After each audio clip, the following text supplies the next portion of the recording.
قومی کنسنسس کے ساتھ، قومی اتفاق رائے کے ساتھ نیشنل ایکشن پلان کے اوپر ہم عمل درآمد کریں۔ ہم نے انتہائی مؤثر طریقے سے پاکستان میں شدت پسند تنظیموں کے اوپر قابو پایا ہے۔ ہم نے جہاں پہ طاقت کی ضرورت تھی طاقت استعمال کی ہے، جہاں گفتگو کی ضرورت تھی گفتگو کی ہے، اور جہاں پہ سیٹلمنٹ کی ضرورت تھی وہاں پر سیٹلمنٹس کی ہیں۔ آپ کے سامنے فاٹا میں پرائم منسٹر صاحب نے ابھی اناؤنس کیا ہے 100 ارب روپیہ ہر سال وہاں پہ خرچ ہوگا، 1000 ارب روپیہ ہم وہاں پر 10 سالوں میں خرچ کریں گے، کیونکہ فاٹا پیچھے رہ گیا ہے۔ وہاں پر لوگوں نے وہ ظلم اور جبر سہا ہے، وہ سختیاں سہی ہیں کہ ان کے لیے ضروری ہے کہ ہم خصوصی پیکج کا اعلان کریں۔ پنجاب والوں نے، ہم نے اپنا حصہ کاٹا ہے، فاٹا کو دیا ہے۔ خیبر پختونخوا نے اپنا حصہ کاٹا ہے اور فاٹا کو دیا ہے۔ وفاق نے اپنا حصہ کاٹا ہے اور فاٹا کو دیا ہے، کیونکہ ہم ان کے درد محسوس کرتے ہیں۔ اسی طرح سے بلوچستان ہماری پرائرٹیز میں شامل ہے۔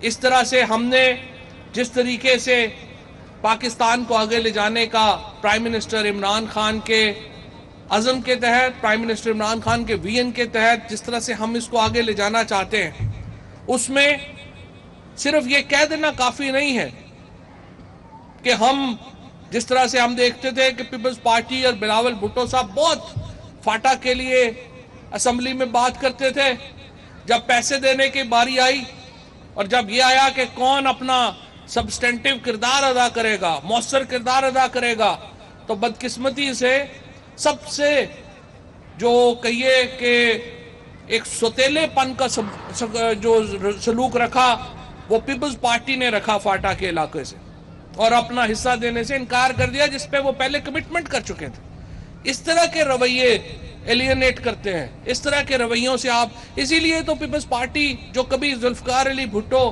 اور بے نظیر بھٹو شہید کی پارٹی تھی، جس کو ہم کہتے تھے کہ چاروں صوبوں کی زنجیر بے نظیر، آج سندھ کے اندرون سندھ کی ایک چھوٹی سی پارٹی بن گئی ہے، جس کو، اور اس پارٹی کا بھی اب یہ حال ہے کہ بلاول بھٹو صاحب خود جب کیمپین کے لیے نکلتے ہیں، کاروانے بھٹو چلاتے ہیں تو اپنے والد کی تصویر نہیں لگاتے، اور خود زرداری صاحب کا یہ حال ہے، روزانہ بے نظیر کی سالگرہ مناتے ہیں، روزانہ بھٹو کی سالگرہ مناتے ہیں، ان کی برسی مناتے ہیں، کبھی حاکم زرداری کی بھی کبھی برسی منا لیا کریں، وہ بھی آپ کا والد تھا۔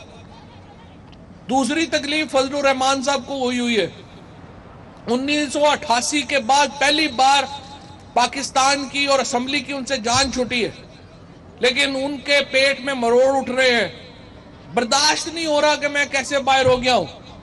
بھائی آپ کی گاڑی کا آپ کی گاڑی کا انجن بیٹھ گیا ہے، آپ اس گاڑی میں آپ ڈیزل ڈالیں یا تیل ڈالیں، یہ گاڑی چلنے کی نہیں ہے۔ جس طریقے سے اس اپوزیشن کا حال ہے، آپ دیکھ رہے ہیں شہباز شریف کے کیا کیا کارنامے کھل کے سامنے آ رہے ہیں۔ یعنی ہمارے یہاں پنڈ دادن خان کا ایک مزدور ہے، پاپڑ بیچتا ہے، منظور، یہاں پہ پاپڑ بیچتا ہے پنڈ دادن خان میں، اس کا شناختی کارڈ استعمال کیا ہے کہ $1.5 ملین اس منظور نے دبئی سے حمزہ شہباز صاحب کو بھیجے۔ اندازہ لگا لیں کتنے بڑے کرمنل ہمارے اوپر مسلط رہے ہیں، اندازہ لگا لیں کتنے بڑے ڈاکو پاکستان کے اوپر مسلط رہے ہیں پچھلے 10 سالوں میں، اور یہی وجہ ہے کہ 1947 سے لے کے 2008 تک پاکستان کا کل قرضہ $37 ارب تھا۔ اس $37 ارب میں ہم نے منگلہ بنایا، ہم نے تربیلا بنایا، ہم نے اسلام آباد بنایا، ہم نے گوادر بنایا، ہم نے موٹر وے بنا لی، ہم نے اپنی فوج کو ری ویمپ کر لیا، ہم نے اپنے نیول بیسز بنا لیے، یہ $37 ارب میں ہم نے کیا۔ پچھلے 10 سالوں میں انہوں نے $60 ارب قرضہ لیا، اور جب آپ ان سے پوچھیں کہ یہ پیسے کدھر گئے تو کہتے ہیں جمہوریت کو خطرہ ہو گیا۔ نہ جمہوریت خطرے میں ہے، نہ اسلام خطرے میں ہے، خطرے میں صرف یہ ڈاکو ہیں جو کچھ جیل کے اندر ہیں اور باہر آنے کی کوشش کر رہے ہیں، اور کچھ باہر ہیں جن کو پتہ ہے ہم نے جیل جانا ہے، وہ اس سے بچنے کی کوشش کر رہے ہیں۔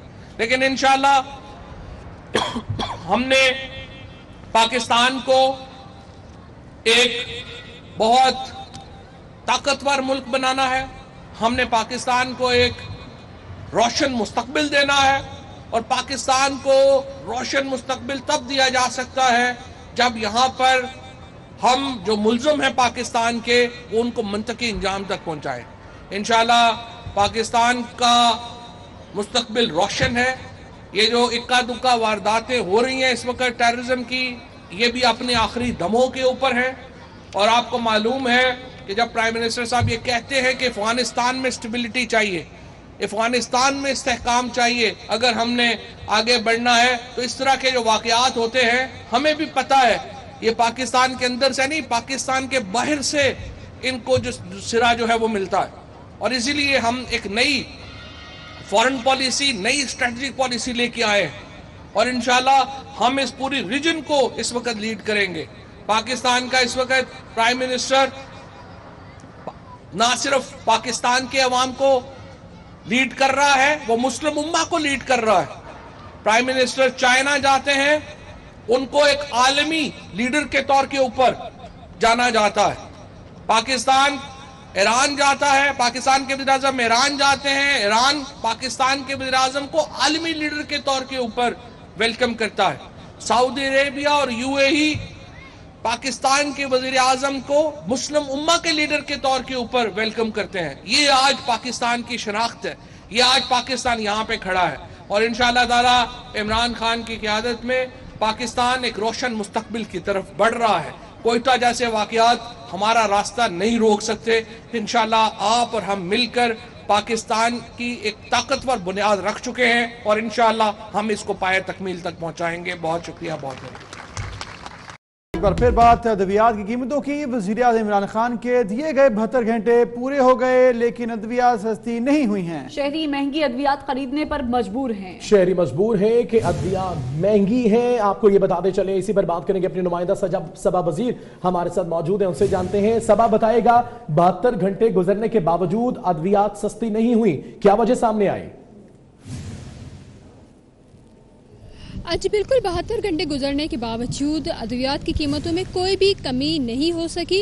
अद्वियात जो हैं वो बढ़ी हुई कीमतों के ऊपर ही बेची जा रही हैं। मरीज जो हैं बहुत ज़्यादा परेशान है। वज़ीर सेहत आमिर महमूद कयानी की जानिब से अद्वियात की कीमतें कम करने के हवाले से नोटिफिकेशन भी जारी किया गया, लेकिन दवाओं की जितनी भी कंपनियाँ हैं उन्होंने अद्वियात की कीमतें कम नहीं की।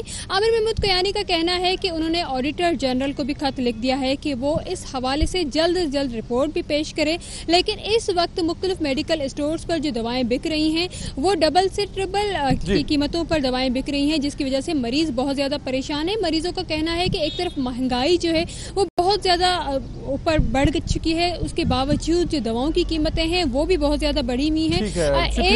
आपने हमें तमाम सूरत हाल से आगाह किया। तो लाहौर में खातून के सर के बाल मूंडने का एक और वाक़या सामने आया है। इस्लामपुरा में खावंद ने मुबैना तौर पर बीवी को गंजा कर दिया। खातून की दरखास्त पर खावंद के खिलाफ मुकदमा दर्ज किया गया है। ये वाक़या पेश आया है लाहौर में। एक और वाक़या सामने आया, लाहौर में खातून के सर के बाल जो हैं वो मूंड दिए गए, और एक और ऐसा वाक़या सामने आ चुका है। इस्लामपुरा में खावंद ने मुबैना तौर पर अपनी बीवी को गंजा किया, जिसके बाद खातून की दरखास्त पर खावंद के खिलाफ मुकदमा दर्ज कर लिया गया है।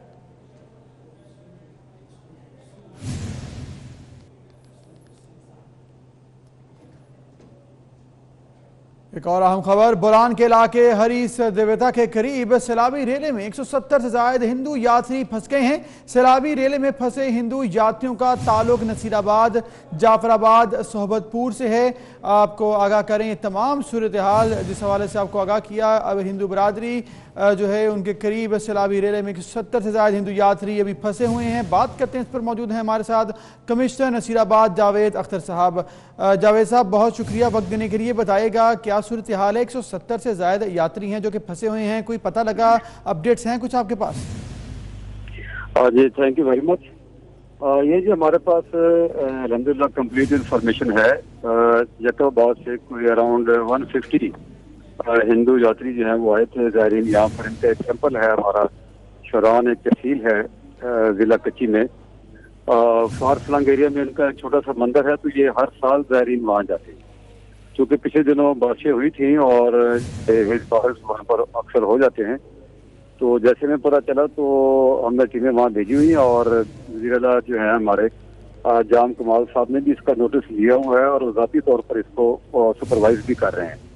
اس وقت جو ہمارے وہاں پر لوکل جو ہمارے فورسز ہیں، جو ہمارے لیویز کے فورس ہے اور ہمارا جو ریونیو کا اسٹاف ہے وہ وہاں پر